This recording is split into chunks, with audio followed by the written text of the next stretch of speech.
तो दंडन का season 1 explain करने के बाद मुझे लगा कि सीजन 2 एक्सप्लेन करने की जरूरत नहीं होगी और इसलिए मैंने ये नहीं करा, पर अब हालातों को मद्देनजर रखते हुए मुझे ये करना ही पड़ेगा। So welcome back to the anime recap series. तो आओ आज दंडन का सीजन 2 पूरा रिकैप करते हैं। एंड जिसे सीजन 1 नहीं देखा तो मैंने प्लेलिस्ट डाल दी है, जाकर जरूर देखना। तो सीजन 2 शुरू करें। तो जहाँ पिछले सीजन में एक तरफ ओकानो और जीजी ने गोजो भाई का रूम डिस्कवर कर लिया था और दूसरी तरफ 5 आदमी ने एक नाबालिग लड़की को हॉट स्प्रिंग में घेर लिया था।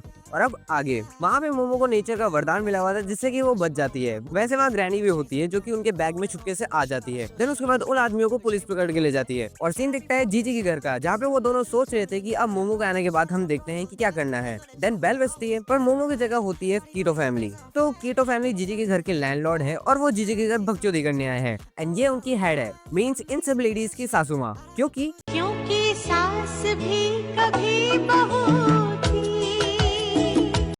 एंड वो सब जीजी से खुश नहीं होते क्योंकि जीजी वहाँ पे स्पिरिट मीडियम को बुलाता था और बोलता था कि यहाँ पे कुछ है, पर इनको बिल्कुल भी यकीन नहीं होता था। एंड उन्हें लग रहा था कि जीजी ने ओकारो जो कि एक स्पिरिट मीडियम है, स्पिरिट मीडियम से छोड़ो ये खुद एक स्पिरिट है, यहाँ भूत भगाने के लिए लेके आया है। और वहाँ उन आंटी के बच्चे भी आते हैं जो कि वही आदमी थे जो थोड़ी देर पहले एक बच्चे को सेक्सुअली हरास कर रहे थे। और फिर वो आंटी जीजी से पूछती है कि वो लड़की कब आएगी, तो जीजी बोलता है कि कौन सी लड़की, हम तो बस यहाँ पे 2 भाई आए हैं, यहाँ पे कोई लड़की नहीं है। देन सीन चेंज होता है मोमो पे, जहाँ पे वो जाती है चुचिनो को श्राइन देखने, जिसकी की ट्रेन में बात की थी। एंड चुचिनो को श्राइन एक जायंट सांप था और वो कुछ ऐसा निकलता है, ये मरिया सांप। ये तो टट्टी है। और तुम इन सबको छोड़ो, तुम ये देखो कि ये बंदा बेरोजगार है, अनएम्प्लॉयमेंट है, और ऐसा बंदा क्या करेगा, यूट्यूबर पे वीडियो डालेगा। यूट्यूबर सीरियसली, यूट्यूब को भी तो बोल सकता था। ओ हाँ, कॉपीराइट साला बहुत बेकार है, मेरी भी मार रखी है। सो ये अनएम्प्लॉयमेंट बंदा एक यूट्यूबर है एंड ये अपनी स्किल्स यूट्यूब पे डालता है, जहाँ पे हम जैसे बेरोजगार लोग इस पे वीडियो बनाकर यूट्यूब पे डाल रहे हैं, देख रहे हो। एंड वो बताता है कि यहाँ रहने वाले लोग जाइंट स्नेक की वर्कशिप करते थे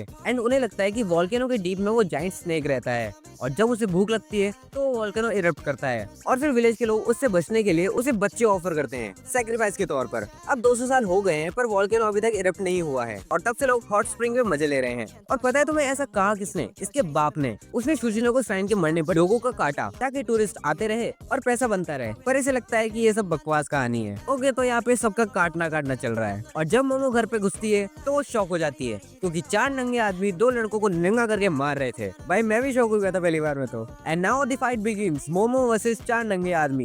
पहला आदमी जिसको कि मोमो ने सीजन 1 वाली किक दी है एंड सेकंड वन जिसको कि पैर के घोड़े से उसका मुंह तोड़ दिया। फिर आता है थर्ड वन जो कि बूबी चिल्लाता हुआ आ रहा था तो उसको भी वो सरकाती है। एंड द फोर्थ वन जिसके की मोमो ईंटें तोड़ देती है।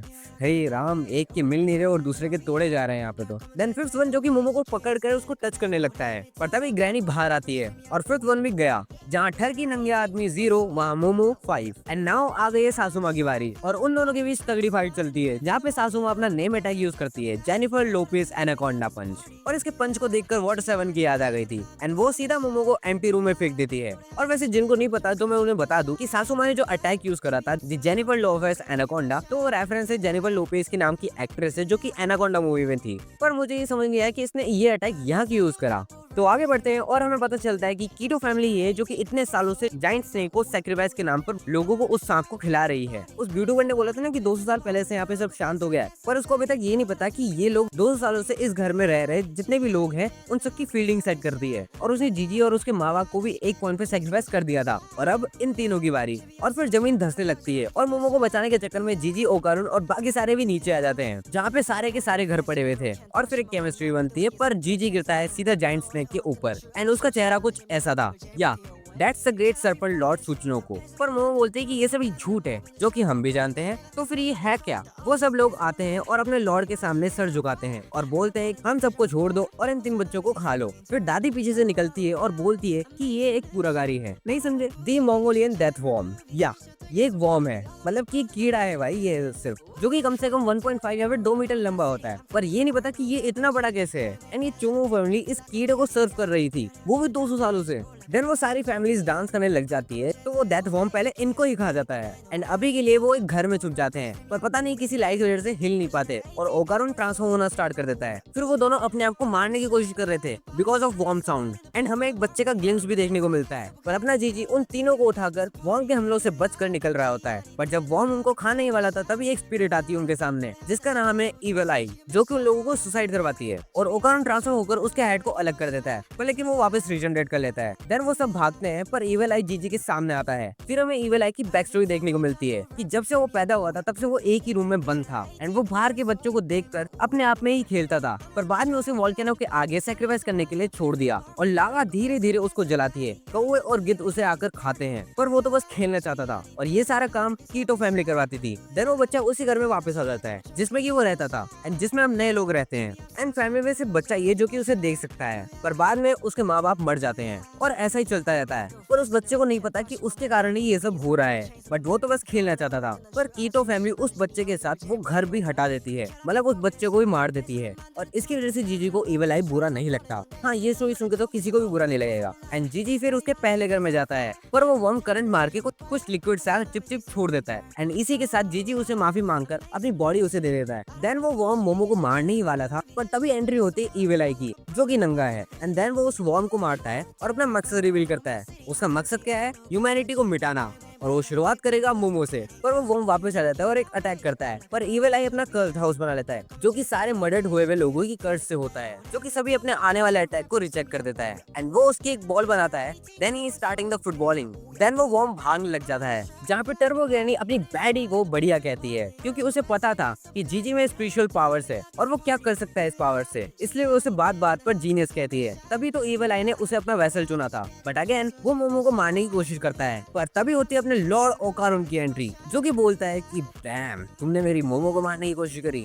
अब देखो। देन वो दोनों बचते हुए वहाँ से निकलते हैं और दूसरी प्रॉब्लम सामने आ जाती है कि वर्म ने छोड़ दिया है पॉइजन। फिर वो सोचते हैं उसे हराया कैसे जाए?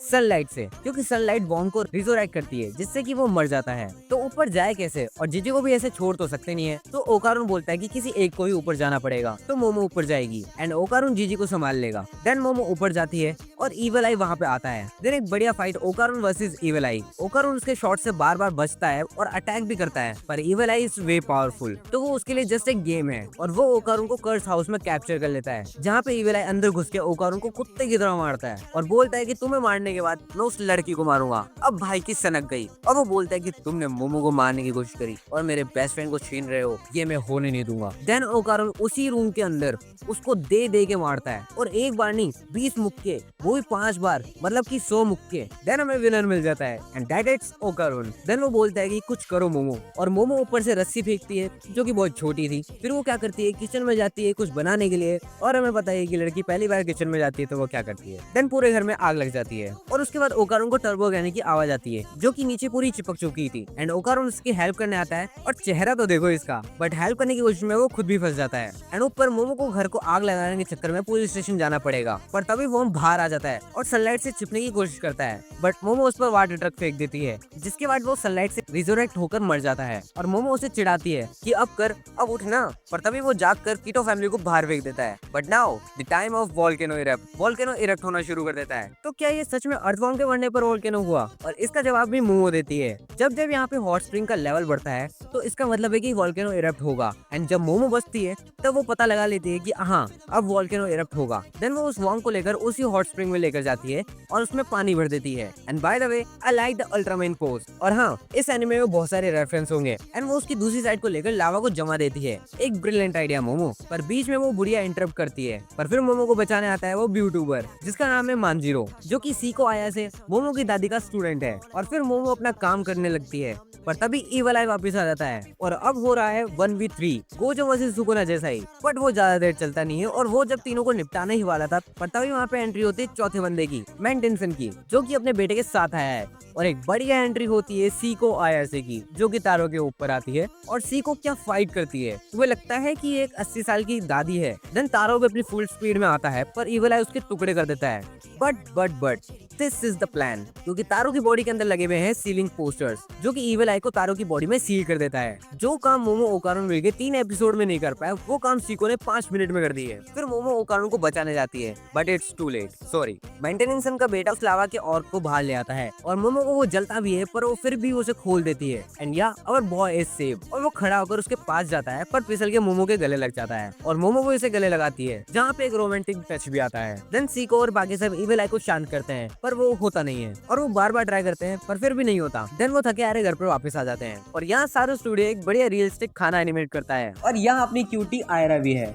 देन तारो वहाँ पे गर्म खाना खाता है पर उसके बाद जीजी वापस आ जाता है, बट जब सीको उस पर ठंडा पानी फेंकती है तो वो वापस एविल आई में बदल जाता है और जीजी एक गाना भी गाता है जो कि रान में 1/2 का ओपनिंग सॉन्ग है। वैसे एक कोल्ड और हॉट वाटर वाला सीन भी इसी एनिमे का है, पर सीको के पास अब इसका इलाज है नहीं और इसीलिए वो माफी मांगती है। पर टर्बो ग्रैनी बोलती है कि तुम्हें क्या लगा कि तुम एविल आई को ऐसे ही रोक दोगे? वो एक माउंटेन स्पिरिट है और mountain spirit God level being reserve करते हैं और अगर कोई नॉर्मल ह्यूमन उनके वेसल बनता है तो वो सीधा मर जाता है और इसीलिए वो हाई स्पिरिचुअल पावर वाले लोगों के पास ही जाती है और जीजी उसके लिए एक बढ़िया वेसल है। बट हम जानते हैं कि एविल आई एक बच्चा ही है, पर लेकिन वो अभी भी इन सबसे ज्यादा ताकतवर है। तो सीको बोलते है कि तुम्हें अभी यही रुकना होगा, काम जो इस सिटी से बाहर जाना खतरे से खाली नहीं होगा जब तक कि एक्सोरिज्म पूरा ना हो जाए। अब ये क्या है वो थोड़ी देर में पता चल जाएगा और सबको हॉट वाटर बॉटल भी रखनी पड़ेगी। देन सब जा रहे होते हैं और हमें मेंटेनेंस का असली नाम भी पता चलता है, पैनी वैनी, बढ़िया नाम है भाई। देन वो अपने घर जाता है स्पेसशिप को भयंकर तरीके से उड़ाकर, कहाँ 2 गली दूर। देन अगले दिन सारे जने जीजी के मम्मी पापा को देखने जाते हैं और कार में होकर और मोमो का रोमांटिक हैंड टच होता है जो कि पूरे कम्युनिटी को बढ़िया लगता है और वैसे मुझे लगा कि सीको को इन दोनों के बारे में पता है। देन जीजी अपने मम्मी पापा से मिलता है और साइड में टीवी न्यूज में पता चलता है कि कीटो फैमिली को पकड़ लिया गया है क्योंकि वो इलीगल काम करते थे, पर उनकी हेड ना की कीटो अभी भी फरार है जो कि हमें दिखता भी है और वो पता नहीं 2 सींगों वाला एक एलियन होता है जिसकी सूंड भी है।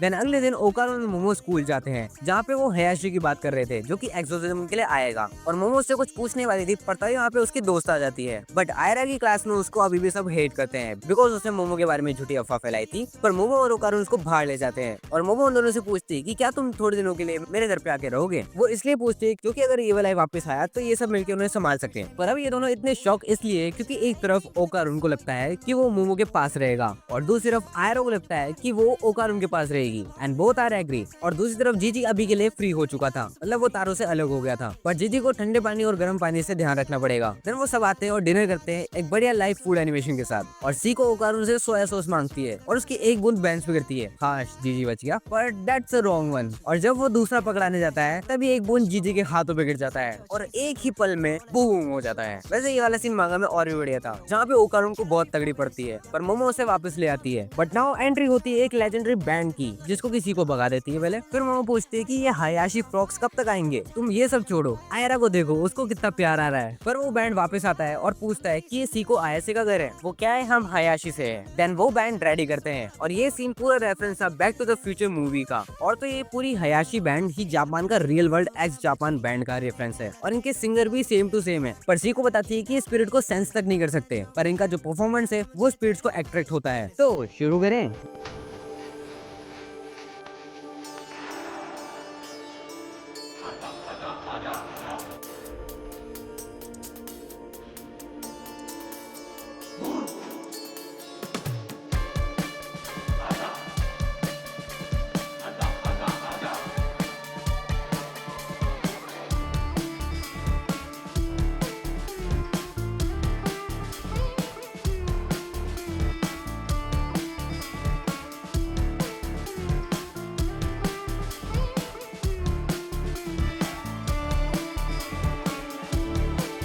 एंड ये चीज जीजी पर काम करने लगता है पर सबको पता चलता है कि एविल आई बुरा नहीं है पर उसने जो देखा है उसके चक्कर में वो सबको मारना चाहती है, वरना तो बस वो एक बच्चा ही है जो कि खेलना चाहता है। इसलिए सीको वो आग बुझा देती है and she welcomes the evil eye in her family. पर इससे आयरा खुश नहीं होती और ओकारो बोलता है कि कोई बात नहीं, मैं इतना स्ट्रॉन्ग बनूंगा जिससे कि अगर एविल आई वापस भी आए तो हम उसे संभाल ले। तो सबका ओके होता है पर तभी वहाँ पे बारिश आ जाती है एंड एविल आई ओकारो को वापस एक जोर का पंच मारता है जिससे कि वो आधा घर बचा हुआ था वो भी नहीं बचता। पर अब सब खत्म होने के बाद ग्रैनी को देखो। देन वो सब कार्डबोर्ड की मदद से घर को जमाते हैं और सीको जीजी को एविल आई पे कंट्रोल करना सिखाती है। एंड रात को जब वो दोनों वॉशरूम के लिए जाते हैं और सबके चेहरे देखो, एक रियलिस्टिक एनिमेशन लगता है। देन जीजी ओकारो से कहता है कि सॉरी ये सब मेरी वजह से हुआ है। तब ओकारो कहता है कि इसमें तुम्हारी कोई गलती नहीं है, जब मैं भी टर्बो ग्रैनी के हादसे का शिकार बन गया था तब मोमो की दादी ने मुझे हेल्प करी थी और उन्होंने मुझसे पैसे भी नहीं लिए थे। एंड फिर सुबह हमें आयरा का एक पर्टिकुलर मेकअप सीन दिखता है जहाँ पे सारी लड़कियां रिलेट कर सकती है। और जब वो सब स्कूल के लिए जाते हैं तब पीछे से जीजी को देखो, हैप्पी केट वाली मीम लग रही है। और फिर क्लास में मोमो एक डिसीजन लेती है कि वो अब पार्ट टाइम जॉब करेगी ताकि वो अपना खर्चा निकाल सके। तो उसकी दोस्त बोलती है कि वो अपनी क्लासमेट है ना रीना जो कि पार्ट टाइम जॉब करती है। देन फिर बाद में मोमो की दोस्त ओकारो के पास जाती है और कहते हैं कि मोमो काम पे जाएगी तो आज उसके बिना जाना, पर तुम हमारे साथ डेट पे चलोगे। देन वो दोनों ओकारुन को पकड़ कर लेके जा रही होती है, पर ओकारुन जाना नहीं चाहता। देन उनमें से एक बोलती है कि अगर मोमो को जीजी चाय पिलाने के लिए ले जाए तो तुम उसे क्या डेट मानोगे? नहीं। तो फिर हमारे में क्या डिफरेंस है, हम भी तो तुम्हें सिर्फ चाय पिलाने के लिए बोल रहे हैं। देन वो दोनों उसे कामुगाई शॉपिंग स्ट्रीट ले जाती है और बेसमेंट में एक शॉप पे जाती है जहाँ पे 12वीं वाली ड्रेस में उन दोनों का स्वागत होता है और जहाँ मोमो भी होती है।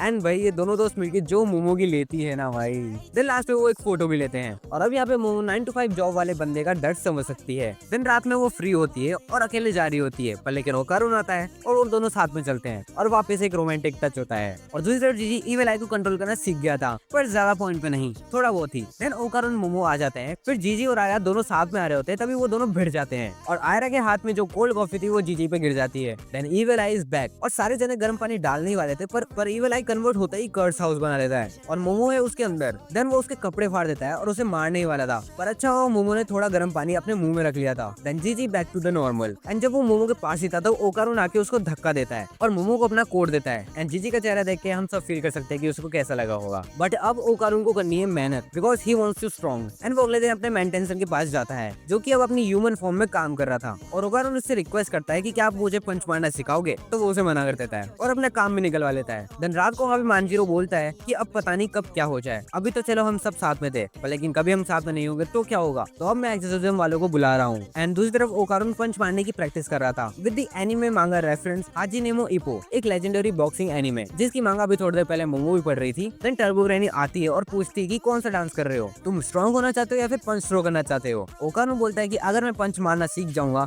तो मैं स्ट्रॉन्ग बनूंगा। टर्बो ग्रैनी बोलती है कि नहीं, सिर्फ पंच मारने से तुम स्ट्रॉन्ग नहीं बनोगे, तुम्हें अपनी पावर और टेक्निक दोनों ही बदलनी पड़ेगी, और सबसे मेन स्पीड। आफ्टर ऑल यही तो मेरी एबिलिटी है, तो तुम बताओ लड़के, तुम्हें सिर्फ पंच मारने हैं या फिर स्ट्रॉन्ग बनना है। ओकारुन बोलता है कि मुझे स्ट्रॉन्ग बनना है, तो मेरे पीछे आओ। देन आयरा भी उनके पीछे पीछे जाती है एंड वो आते हैं ओकारुन के स्कूल में। देन वो जाते हैं म्यूजिकल रूम में जहाँ पे आयरा डर का पूरा फायदा उठाती है और ओकारुन के बहुत चिपकती है। एंड टर्बो ग्रैनी बताती है कि तुम्हारा कॉम्बैट रिदम और इविल आई की रिदम क्या है और दोनों में बहुत डिफरेंस है। तो वो टर्बो ग्रैनी को बोलता है कि अच्छा तो इविल आई तुमसे ज्यादा स्ट्रॉन्ग है, पर तभी वो उसे सुना देती है और बोलती है कि देखो आयरा की पावर 4 स्विच पे है और इविल आई की भी 4 स्विच पे है, पर लेकिन वो उससे बढ़ के 10 स्विच पे चल जाती है और ओकारुन की 2 स्विच पे है। पर तभी पियानो बजता है जो कि टर्बो ग्रैनी ने नहीं बजाया। एंड वहाँ आ जाते हैं वो फोटोज में से निकले हुए म्यूजिशियंस और वो पूछते हैं कि क्या तुम में से किसी ने हमें जगाया है, और ओकारुन आयरा बोलते हैं नहीं नहीं नहीं, हमने नहीं, हम तो बस यहाँ पे खेलने आए थे। पर टर्बो ग्रैनी बोलते हैं हाँ ये इन्हीं नहीं बजाया है। एंड फिर वो सारे म्यूजिक नोट से हम अगले हमले करना शुरू कर देते हैं और ओकारुन उससे एक बार टच भी हो जाता है जिसकी वजह से वो फट जाता है। And now they trap in the music world और ओकारुन को उनके स्टेप्स गिनने में और बचने में मुश्किल होती है। पर आयरा की स्पिरिट एक डांसर थी तो वो अच्छे से डॉज कर रही थी। देन टर्बो ग्रैनी बोलती है कि उसकी रिदम को देखो और तुम अपनी रिदम पे भी ध्यान लगाओ, इनकी परफॉर्मेंस को छोड़ो, बस एक म्यूजिक मन में सोचो और उसे अपनी रिदम बनाकर अपनी बॉडी को मूव करो। पर अपना ओकारुन इतना इंट्रोवर्ट था कि वो कोई सा म्यूजिक भी नहीं सुनता। देन उसे हयाशी वाले बैंड की याद आती है और उससे वो अपनी रिदम में मेंटेन करता है। देन आयरा की भी एक पॉइंट में लगने वाले होते हैं पर ओकारुन आके उसे बचा लेता है और आयरा उनमें से एक को हटा देती है, पर अभी भी 5 बाकी है और फिर सब अपनी अपनी धुन निकालते हैं। देन मैंने जो अपनी पूरी जिंदगी में कभी नहीं सुना और ना ही मैं सुनना चाहता था ओपरा, वो मुझे इस पे सुनना पड़ा। मैंने अपनी पूरी जिंदगी में सिर्फ 2 बार ओपरा सुना थे, ये एपिसोड देखते हैं और दूसरी बार इसका एक्सप्लेनेशन बनाते हुए, और उसमें उन दोनों को बहुत मुश्किल हो रही थी। बट पावर अब अपने ओकारुन और आयरा का होना है और आयरा उसमें अपना अटैक भी स्ट्रॉन्ग बनाती है एंड ओकारुन अपनी स्पीड को फुल मैक्स करके 5 को एक साथ हराता है जिससे कि वो क्लासरूम में वापस आ जाते हैं। एंड ओकारुन आयरा की भी तारीफ करता है जिससे वो पिघल जाती है। देन टर्बो ग्रैनी बोलती है कि चलो तुमने कुछ तो सीखा, पर मेरी पावर इस लेवल से भी बहुत ज्यादा है। देन वो बताती है कि जो कि म्यूजिशियन की स्पीड थी, अगर कोई भी 2 बजे पियानो बजाएगा तो वो एक्टिवेट हो जाती है और अगर तुमने उन्हें नहीं हराया तो वो तुम्हें मार देंगे जिससे कि तुम रियल वर्ल्ड में भी मारे जाओगे। देन टर्बो ने गलती से वापस से पियानो बजा देती है। फिर वहीं दूसरी तरफ मांजिरो ने एक्सोर्सिज्म वालों को कॉल कर दिया है, बट उस वक्त ओकारुन सबको बाहर बुलाता है और जीजी यानी इविल आई को डुएल के लिए चैलेंज करता है और वो बताता है कि मैं खुद अपनी वीकनेस से तंग आ चुका हूँ और जीजी तुम इविल आई को प्रोटेक्ट करना चाहते हो तो मैं इसमें तुम्हें पूरा साथ दूंगा। फिर मांजिरो उसे रोकने की कोशिश करता है पर सी को बोलती कि रुको मांजिरो, जब एक बंदा अपने वर्ड्स पर आ जाता है तो तुम्हें उसे रोककर एम्बैरेस नहीं करना चाहिए। Then the fights begin, evil eye versus Okarun और कांटे की टक्कर होती है, दोनों ही बहुत बढ़िया लड़ते हैं और ओकारुन अपने पंचेस से उसे ऊपर उड़ा देता है। देन इविल आई अपना कर्स हाउस उस पर फेंकता है और उसे ट्रैप करने की कोशिश करता है, but dude Okarun is now in another level. वो फुल आउट जाता है और गेम ओवर हो जाता है। बट फॉर ओकारुन, क्योंकि ईविल आई अभी भी लड़ाई चाहता है, पर ओकारुन अब ट्रांसफॉर्म नहीं हो सकता। तो फिर वो अपने टोक्नो जुत्सु इस्तेमाल करता है और बोलता है कि मैं कमजोरों को बुली नहीं करता, तुम मुझे वैसे भी हरा नहीं सकते, तो मैं तुमसे लड़ू ही क्यों। पर evil I is just a kid and he is just arguing कि नहीं मैं स्ट्रॉन्ग हूँ। तो ओकारुन बोलता है कि ठीक है, तो तुम स्ट्रॉन्ग बनो, और हाँ किसी से नहीं, सिर्फ मुझसे लड़ो। देन ईविल आई मान भी जाता है। ओकारुन वापस बोलता है कि मैं कैसे मान लूं, तुम तो सारे इंसानों को मारने वाले थे। देन ईविल आई बोलता है कि मैंने बोल दिया ना, बस। ओकारुन बोलता है कि मुझे स्कूल भी जाना पड़ेगा, तो हर दिन तो लड़ाई हो नहीं पाएगी, तो हफ्ते में सिर्फ एक दिन लड़ेंगे। और क्योंकि वो जानता है कि ईविल आई बस एक बच्चा है, तो वो मान जाएगा, और ऐसा ही होता है। तो वो हर हफ्ते की ट्यूसडे को लड़ाई करेंगे। देन वो कहते हैं ना कि ट्रिब्यूट के तौर पर या फिर समझौते के तौर पर दोनों पार्टियों में एक चीज रखी जाती है। तो ईविल आई अपनी अंडरवेयर निकालकर ओकारुन को दे देता है और ओकारुन उसको खुशी खुशी ले लेता है। देन जीजी वापस आ जाता है और सी को उसे कॉम्प्लीमेंट भी देती है। देन सबका टाटा बाय बाय होता है, मोंचरो वापस जाता है और जीजी के मॉम डैड भी उसको लेने आ जाते हैं। और पहली बार ओकारुन मोमो को बोलता है कि ठीक है कल मिलते हैं मोमो। पर मोमो को अब उससे कुछ ज्यादा सुनना था। क्या बोलता, आई लाइक यू, कल मिलते नहीं ना। एंड उनके बीच रोमांटिक बात होने ही वाली होती है, पर आयरा बीच में उसे लड़ने लग जाती है। बट अब सब निकल जाते हैं और मोमो सोचती है कि घर का क्या करना है, पर सी को बोलती है कि उससे पहले मैं बहुत थक चुकी हूँ, तो पहले बाथ हाउस चलते हैं। और बाथ हाउस का तो क्या सीन है, व्यूअर्स के तो मजे ही मजे हो गए। देन फिर वो बाद में घर पे आते हैं तो देखते हैं कि घर में सस्ते माइनक्राफ्ट का सस्ता स्टीव आता है और वो एलियन टेक नैनोस्किन कंस्ट्रक्शन बॉक्स लेकर आता है, जो कि तुम कुछ भी सोचोगे ये बना देगा, और ये इंपॉर्टेंट है, इसे याद रखना। देन उनका घर बन जाता है और बाद में जीजी की मोम, जो कि टोक्यो ड्रिफ्ट करके मोमो का घर बनाने आई थी, but they all are sleepy. And Gigi और मोमो स्कूल जा रहे होते हैं, तो जीजी मोमो से बात करता है और पूछता है कि तुम किसी से प्यार करती हो, और मोमो वहीं पे अटक जाती है। और जैसे ही वो कुछ बोलने वाले थे, तभी उसकी क्लासमेट आकर जीजी को एक जूस ऑफर करती है, जो कि ठंडा था। तो ईविल आई इज बैक, पर वो किसी को मारने के बेस से नहीं आया था। वो उनके साथ खेलता है, खाता पीता है और क्लास में भी जाता है, पर बच्चों से पढ़ाई होती नहीं है। देन मोमो के दोस्त उसे पूछती है कि जीजी को क्या हुआ। मुझे तो लगा कि उसे भी गोल्डन बॉल वाली स्पिरिट ने जीजी को कंट्रोल कर लिया है। क्यों पूछती कि क्या बात कर रहे हो, तो वो दोनों बताती कि अभी इंटरनेट पे ये ज्यादा चल रहा है, मींस हमें ओकारुन की सेकंड बॉल भी मिल गई है। And now the introduction of new character, जिसका नाम है किंता साकाता, जो कि एज यूजुअल इंट्रोवर्ट है, जो स्कूल जाता है गाना गाते हुए, पर बाद में क्राउड आते ही चुप हो जाता है। और वहाँ साइड में ओकारुन मोमो से मिलने का सोच रहा था, जो कि हमें सीजन 1 के एपिसोड 5 में बताया गया था। एंड जब मोमो ओकारुन के साथ जाती है तो किंता शॉक में हो जाता है। एंड तब से वो ओकारुन को ऑब्जर्व करने लग जाता है। जहाँ जब उन दोनों की किस भी होती है, तब भी किंता वहीं पर ही था। And now back to the present, जहाँ पे वो ओकारुन से इंटरेक्ट करने की कोशिश करता है, पर कुछ नहीं होता। फिर वो बाद में उसके पास जाता है और बोलता है कि मैंने देख लिया, तुम मेरे दुश्मन हो, और ओकारुन उसे इग्नोर करता है। फिर वो बोलता है कि मैं तुमसे ही बात कर रहा हूँ लड़के, तो तुम ये बताओ कि ये कैसे हो सकता है कि मिस आया से यानी मोमो तुम्हारे साथ कैसे सही है। तुम इतने हैंडसम भी नहीं हो, तुम्हारी हाइट भी छोटी है, पर फिर भी मोमो के साथ चिपक के रहते हो, बताओ तुम ये कैसे करते हो। पर तभी मोमो वहाँ पे आती है और कहती है कि तुम्हारे दूसरा बॉल भी मिल गया है, चलो उसे ढूंढने चलते हैं। तो किंता शॉक में आ जाता है और सोचता है कि तो ये है सीक्रेट, ऐसी असली बातों से ही लोग पॉपुलर होते हैं। देन वहाँ पे क्लास की प्रेसिडेंट भी आती है और बोलती है कि तुम दूसरी क्लास में बार बार आना बंद करोगी, स्टूडेंट यहाँ पे डिस्टर्ब होते हैं। एंड उसे लगता है कि मोमो ओकारुन पे जोर लगा रही है, तो यहाँ पे दोनों लड़कियां ओकारुन के लिए भिड़ जाती है, और यही देखकर किंता और भी शौक में हो जाता है। देन वो सोचता है कि अब मैं क्या करूँ, तो वो पूरी क्लास के बीच में इंटरप्ट करता है और मोमो उसे परवर्ट कहती है। एंड जब वो दोनों जा रहे होते हैं, तब मोमो उससे पूछती है कि वो लड़की का क्या सीन था, वो इतनी पागल क्यों हो रही थी। पर ओकारुन बोलता है कि मुझे नहीं पता, पर मुझे अच्छा लगा क्योंकि उसके लिए वो पहली बार था कि उसकी क्लास में किसी ने बात करी उससे। और मोमो बोलती है कि इसलिए क्योंकि तुम अब शायद कूल बन गए हो। देन वो जा रहे होते हैं और किंता भी उसे फॉलो करते हैं, पर उसे छुपा भी नहीं जाता और वो दोनों उसे देख लेते हैं। बट फिर वो एकदम से हवा में फ्लोट करना स्टार्ट करता है और सीधा मोमो से भिड़ने वाला था। एंड उसके माइंड में क्या आता है कि अब उसका और मोमो के लिप्स टच कर जाएंगे, पर तभी ओकारुन उसको एक लात मारता है और वहाँ दिखती है वो गोल्डन बॉल, जो कि भागती रहती है। एंड मोमो को लगता है कि ये कोई स्पिरिट है, पर ओकारुन बोलता है कि नहीं, ये एक फिजिकल बॉडी है, पर यहाँ पे तो कोई नहीं है क्योंकि वो कैमोफ्लेज हो रखा है। देन बॉल्स आगे आगे और मोमो ओकारुन उसके पीछे पीछे, पर वो बॉल अटैक भी करना जानती है और थोड़ा बहुत उछल कूद करने के बाद वो दोनों बिल्डिंगों से नीचे गिर जाते हैं। एंड केंटा उसकी मदद भी करता है, पर लेकिन वो भी मरते मरते बचता है। पर अब तो वो बॉल को सीरियसली ले लेता है और वो उसके पीछे बढ़ जाता है। देन उसका कैमोफ्लेज गायब होने लगता है और मोमो उसे पकड़ लेती है और फिर ओकारुन पूरा जोर देकर उसे जोर का मारता है और फिर वो देखते हैं कि वो निकलता है एक काइजू। मुझे तो गॉडजिला लग रहा था। It looks like Godzilla, but due to international copyright laws, it's not. Still, we should run like it is Godzilla! No, it isn't. Ah! और बाद में वो सारे बात करते हैं तो वो काइजू बड़ा होने लगता है और वो कुछ ज्यादा ही बड़ा हो जाता है। फिर वो देखते हैं कि आसमान भी पूरा काला हो चुका है, means it's alien, a space kaiju. और दूसरी तरफ आयरा और जीजी भी उसमें आ जाते हैं और वो भी उसको देखकर दंग हो जाते हैं। एंड देन वो सब किंता को बचाते हैं और आयरा अब लीडर है, जो कि जीजी को कहती है कि किंता को यहाँ से लेकर जाओ। एंड वो उसे रोकने की कोशिश करती है, पर स्पेस काइजू उस पर एक बीम यूज करता है जो कि बहुत खतरनाक थी। देन आयरा और मोमो उसको थोड़ा थोड़ा रोकते हैं, पर उससे कोई फायदा नहीं होता। देन स्पेस काइजू एक बीम छोड़ता है, पर मोमो उसे ही डिफेंड करके उस पे ही उसे की बीम मार देती है। देन आयरा बोलती है कि अब मेरी बारी, पर स्पेस काइजू गायब हो गया था। तो आयरा को लगता है कि वो जीत गए, पर लेकिन उसे नहीं पता कि वो कैमोफ्लेज हो रखा है और वो आयरा को दे मारता है। देन वो उस पे बीम भी मार देता है। एंड दूसरी तरफ जीजी किंता को लेकर जा रहा होता है, पर किंता का पसीना उसे लग जाता है, जिससे कि वो इविल आई में ट्रांसफॉर्म होने लगता है। पर जीजी उसे कंट्रोल कर लेता है और वो उसे कहता है कि ठीक है, अब ऐसा दोबारा मत करना। बट वो फिर कुछ ऐसा करता है जिससे कि इविल आई वापस आ जाता है और वो जीजी के एक बढ़िया बैग को जोर से फेंक देता है, जिससे कि वो बहुत दूर जाता है। और इविल आई को लगता है कि आज ही वो दिन है जहाँ पे वो ओकारोन से भिड़ेगा।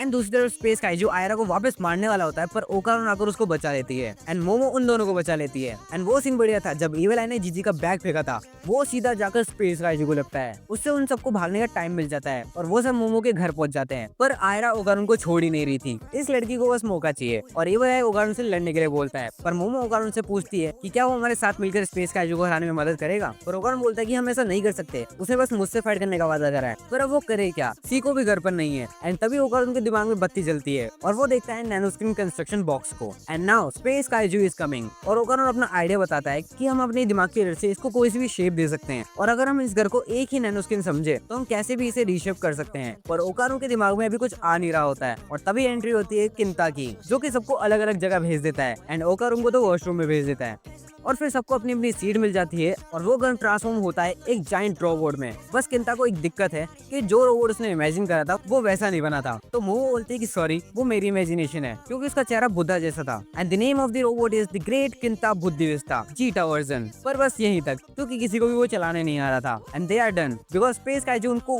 उठा कर पटकता है और उसके चक्कर में ओकारोन भी उड़कर बाहर आ जाता है और वो देखता है कि इविल आई भी रोबोट को तोड़कर बाहर आ जाता है because he got freedom. And वो ओकारोन से पूछता है कि अब हम लड़ सकते हैं क्या, और वहाँ पे स्पेस काइजू उस रोबोट का कुछ ये हाल कर देता है। पर अब किंता का पारा हो गया है पार। वो बोलता है कि अगर उस नैनो स्किन से कुछ भी बना सकता है तो ये मेरी सोच से चलेगा और मेरा तो एक सपना था कि एक जाइंट रोबोट का पायलट बनूं। भाई वो तो सभी लड़कों का सपना है। देन वो रीजनरेट और ट्रांसफॉर्म होता है एक बढ़िया रोबोट में। Then the space kaiju versus the giant robot fight begins.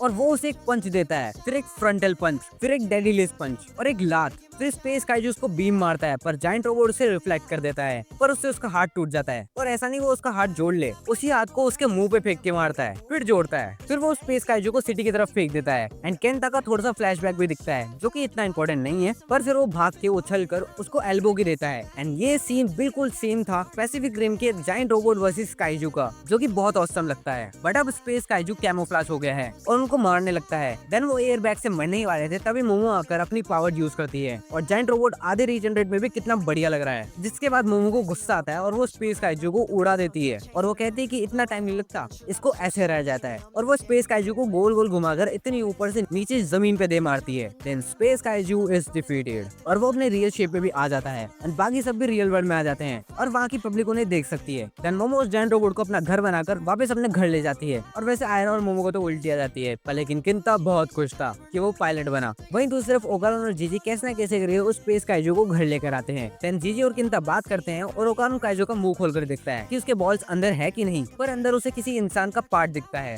And फिर वो उस काइजू के सूट को खोलकर देखते हैं, जिसमें से कि एक लड़की निकलती है जो कि जाग गई थी। बट जब मोमो बाहर आती है तो वो क्या देखती है कि वो लड़की अपने ओकारोन को किस कर रही है। ये बंदा 2 बैडीज ऑलरेडी लेकर घूम रहा है और एक क्लासमेट है जो कि इस पे क्रश करने वाली है और तीसरी ये भी आ गई जिसने कि सीधा किस कर लिया है। देन वही ब्लास्ट वाला सीन जो कि हमें सीजन 1 के एपिसोड में दिखता है, एग्जैक्ट सेम, जो कि बहुत बढ़िया था। पर लेकिन मैं तो सोच रहा हूँ कि बेचारी आयरा का क्या होगा, वो तो अंदर ही फंस गई।